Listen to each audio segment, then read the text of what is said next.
for trying to bring her back. And I know coaches don't like going to scholarship stuff in detail and all that, but um, how likely is that? If you were able to bring Jay and Sophia back, is that a possibility? I mean, where are you working in that right now? How is that going for you? Honestly, we just touched base on it in advance, just because you have to kind of put it out there, and then you wait and see. You know, our goal is to be good every day, that we can be good in the gym now versus looking to the future, because when you start thinking about the future, you forget what's happening in front of you. So, you know, it's something that we'll sit down and evaluate and talk and, you know, probably go into more detail once the season ends.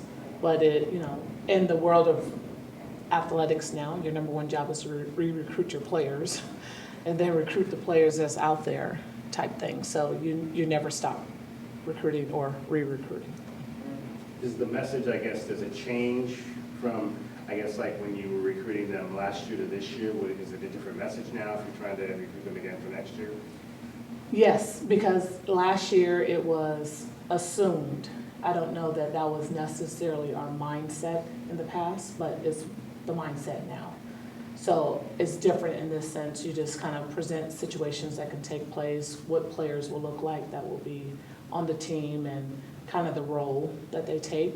But when you play for 4 years, you know, your body kind of hurts, so you gotta kind of say things and talk their language that will appeal to them versus, hey, you get to come back and go to 2-a-days. No one wants to hear that. You know, you talk about what the future would look like and all the things that we've gained this season that will only enhance what we could do next year.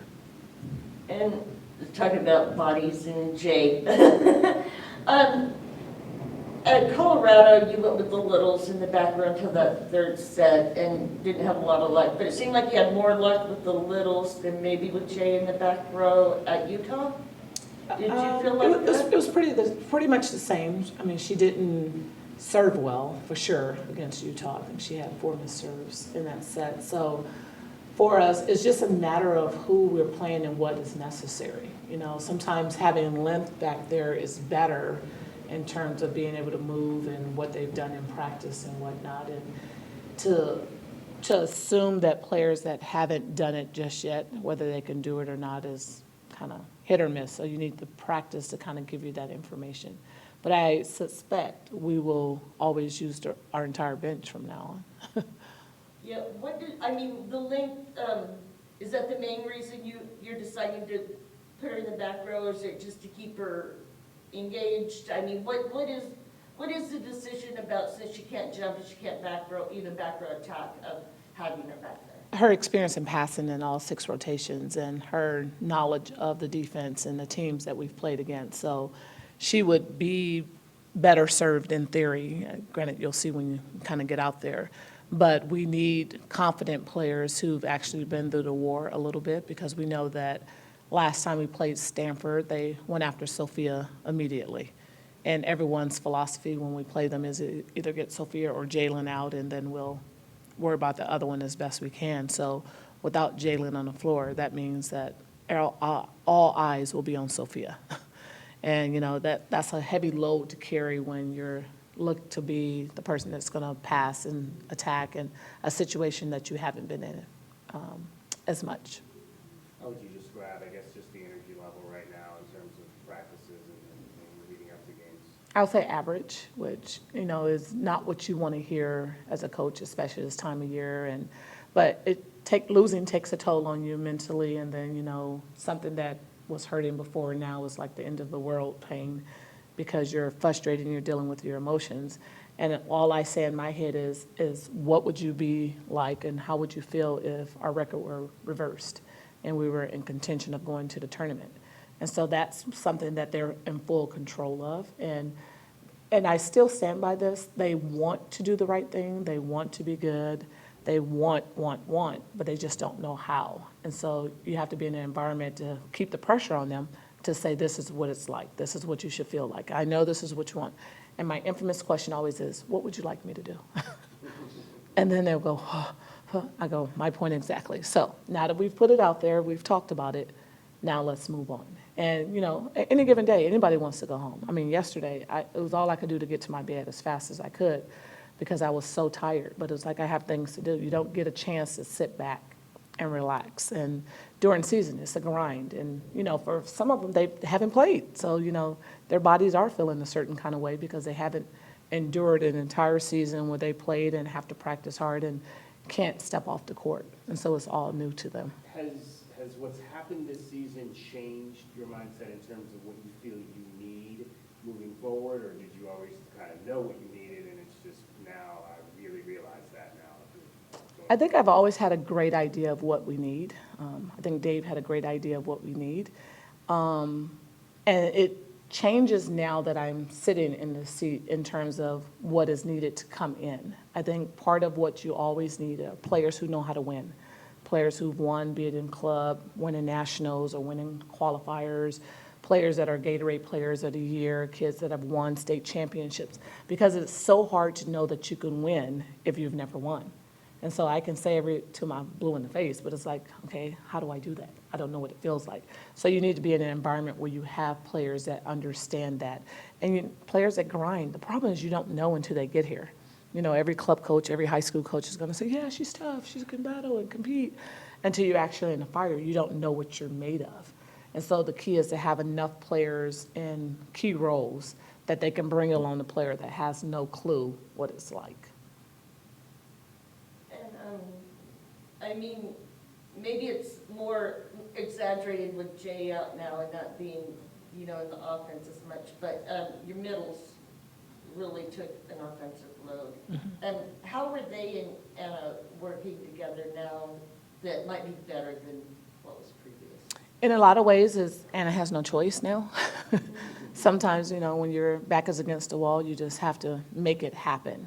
And, a lot of it is the belief in them, because I don't think their mindset is any different other than the fact that they're getting some proof behind what has been told to them, some success. That's we had the question in the gym the other day, where does your confidence come from? Does it come from self or does it come from external factors? And it was probably, we do polls all the time in practice, and it was probably the first time that we all agreed that it's more self. And maybe some people put it because they didn't want to be the odd man out. But the reality is you have to have that internal fight and that desire to show you that I can do it, no matter what it's like. And because they're so success-driven and like, oh, they like me, they see me, and it's based on that, and, it's harder for them because we are doing a lot of the right things. We're just not getting the result that we want. I had a player today that was like, I'm just so frustrated. I said, but understand, you could do the right thing every single day and still come out not a winner in that sense. But you have to understand that I don't change what I do just because I'm not getting the result that I want in that situation.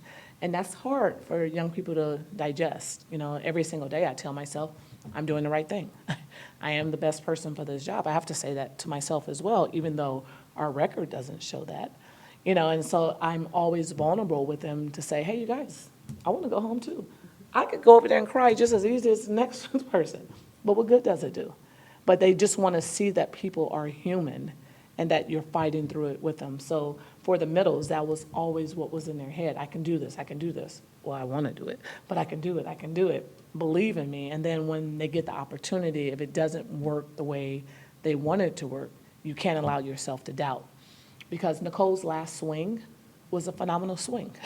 It was just out. I told her I would take that day in and day out, any day of the week, because in the past, she might have tipped it, or she would have, aired it out of bounds in a bad way versus going up doing the right thing. And she has to understand that's what you have to go through in order to be confident enough to do it every single time. But it was hard for her because it's like, I wanted it so bad. Okay, we all want a lot of things, but it doesn't mean it's going to happen. But she seems to be building Yes. lately. Yes, her confidence has definitely soared, which is good. And it's taken a lot of work, to watch her from her freshman year to now. You're like, okay, this is a player that, we thought she could be. But if you look at it in an isolated situation, it's like, okay, come on.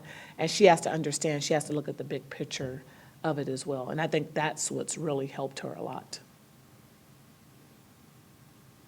And, Cal, you guys had that, Matt, are you guys kind of looking for some redemption, at least in effort? In effort, yes. I mean, in a lot of ways, Cal is doing a good job. They have gotten some wins that, maybe they weren't expecting to win. I think that, we're very similar as well, emotional beasts. They're a little bit older, if you will, than us, but who cares? At the end of the day, it's a ball that we have to keep off the floor and try to get to the floor. And it's a matter of how we walk in and not use excuses, so. And our plan is we won't have Jalen as well, and that's fine that anyone knows that, and it is what it is. It's like, can we fight through when the odds are against you? It's nothing like knowing that I'm going to serve this ball at you right now, and the pressure's on you. Can you handle it? It's the way it should be. If you want to be the best and be against the best and play with the best, you have to go through it. So I'm excited to play Cal again. What's Jalen's injury? She has an injury to her foot. If I say it, I'll mess it up, and it'll be out there in the world that I couldn't say the word. So. Yes, but it's something that has been an issue since last spring. So she didn't compete at all in the spring. She was in a boot. And Sydney, stepping in, maybe a little bit raw, but she's doing some nice things up there. What do you see from her that, excites you about her future? Well, if the situation weren't where we had as many pins as we had, Sydney would have been on the floor a lot sooner. So she is now in a position where she can kind of put to display what she's watched other players do. At the end of the day, we just want Sydney to go out there and be athletic and be who she is. I mean, she's a big goofball. And if she's not able to be that person, then she can't be the best that she can be. So it's just like surround her. Hey, Sid, it's okay. And she'll ask a silly question like nobody's business. And we laugh and move on. But that's how she'll get to be the best she can be. So I'm pleased at what she's doing because she didn't have to pass in the rotation. And she was like, okay. And because of her personality, it doesn't really shake her. But I did ask her in the Colorado game. I said, are you nervous? Or you didn't quite seem yourself. She goes, I'm a little bit nervous, yep. And that's when I told her, just be you, just do you. You can't do anything wrong if you're out there just giving everything you got. She seems to use the block well, from what I saw. What does she, besides her athleticism, what do you see about her skill as far as that goes, about, when to use the block, when to go? She says she sees the block. I don't know if I necessarily believe she sees the block all the time, but that's where some of the physicality and knowing how to just compete and just being oblivious sometimes comes into play. Sometimes they have too much knowledge. And so we talked about that in film today. I said, we always say this kid can see the block and they can do this. I'm like, I don't know that everyone necessarily sees the block all the time because I tell people all the time, I went my entire collegiate career and never saw the block. I didn't. I didn't really understand what that meant, even though Dave said it all the time. I didn't really understand. He just said, Rita, every time you go up there and you hit this ball, I want you to hit it here. And I was like, okay, I can handle that. And so it may have looked like I saw it, but I was just doing what he told me to do. And the odds are it's going to work in your favor more often than not. That's a concept they don't understand. So if I do this every single time, it's going to work because that's what I should do in this situation. And then when things change, it changes because the situation changed, not because you changed. So as I sit back, I stand by this, and I want someone to challenge me on it for sure. But in the game of volleyball, it's about percentages. What are the percentages that this is open in this situation? And then if I tell you why it's open, oh, that should make sense. So when you're playing against a smaller hitter, they don't have the ability to hit the ball down. So why do we always move up when there's a hole in the block? Because you're not understanding that it's physically impossible for that person to hit the ball down. They're going to hit it in the back third of the court. And so once you truly understand that, now you look like you're doing the right thing, but you just realize what our limitations are. So when he told you where to hit it, where were you supposed to hit it? Towards 1-6. Now I understand that. So in the 3 set, and the reason why is because right front has to worry about outside hitter, the middle's in the middle of the court. So when you're playing against a read block team, which is what we're going to play against Stanford, notice they don't move until the ball is set. They get away with it a lot more because they have a length. So if I don't move and I'm 6'6", I can still kind of get my hands out there and do what a 5'11" kid could do. And I was like, okay, run to the side. Okay, Dave, I got that. Hit it here? Okay, Dave, I got that. And I didn't question it. But I was so inexperience. I mean, I was bad, let's be honest. I was just athletic, that I had no choice but to do what he said, because otherwise I would not find success, and then I would be frustrated. Anything else? Yeah, so going into this weekend, obviously, I mean, the road struggles have been there, but you guys have actually played exceptionally good at home. How big is these next 2 games for your team, and like, can this get you guys back on track? I think that, yes, it could. Because anytime we're home, and I know Zona Zoo's going to be there in full effect, and we have the white shirts, and, you know, my phone's blowing up, give me a shirt, Rita, type thing, gotta find those shirts. I think that that is something that is like the 7th man on the court for us, which is really important that we have that behind it, but at the end of the day, we still have to do our job and not worry about, you know, playing Stanford. It wouldn't be my ideal choice right off the bat, as we're getting ourselves to a point where we're like, okay, we're ready, let's push the restart button. I mean, Stanford wouldn't be my first choice, or second or third, but nonetheless, it is what it is. And so it's just a matter of going out there, doing the things that we are capable of doing, and not worrying about the other side, which is what we've said all season. At no point have any team put so much fear that we have to really worry about what they're doing. I mean, if you sit back and you watch us, and a lot of times we've self-destructed on our own. Now, granted, they've applied pressure to us, as any team should, but I can't say that we haven't been in situations where our record could be the reverse and a lot better than it was, or it is at this point in time, because if we just do what we can control, and we hate saying that, control the controllables, but nonetheless, it's definitely the term to use in this situation, we'd be much better. So it's like constantly fighting that battle. You do you. Come on. You just don't worry about them. Don't worry about them. Don't worry about them. Let's just do us. But that's hard. Anything else? All right, I'll grab something. Thank you, guys. Thanks, Rita. And my reaction when